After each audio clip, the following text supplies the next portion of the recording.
Mr. David Leacock, Director of the Psychiatric Hospital, will give you some details relating to the testing and quarantine situation at the hospital, and that will be followed by Dr. Maclachlan.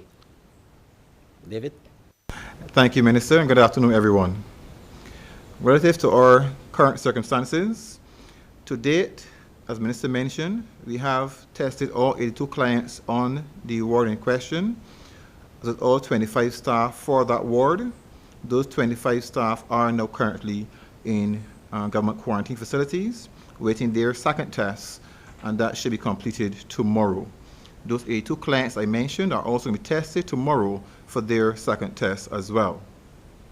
The other wards mentioned, Minister, we have at this time also tested all the clients on 4 other wards, with the exception of one client who declined to be tested. That one client who has declined will be maintained in isolation or social quarantine until such time as 14 days have passed that we can be sure she's no longer infective.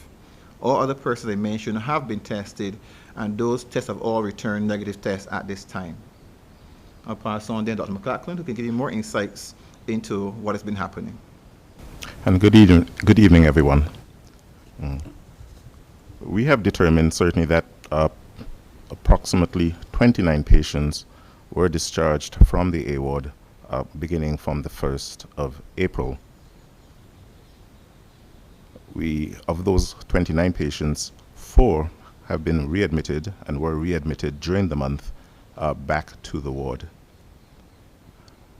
For 24 patients, we have been able to make contact with either the client themselves or their relatives and have determined that they have been well, but we have asked for them to return, not so much return, but to present themselves for testing so we can have them cleared. There are 5 clients that we have not been able to make contact with as yet. We have today asked our community mental health nursing team to visit those patients so as to inform them that we need to have them tested, as well as to check on them and to ensure that they are well.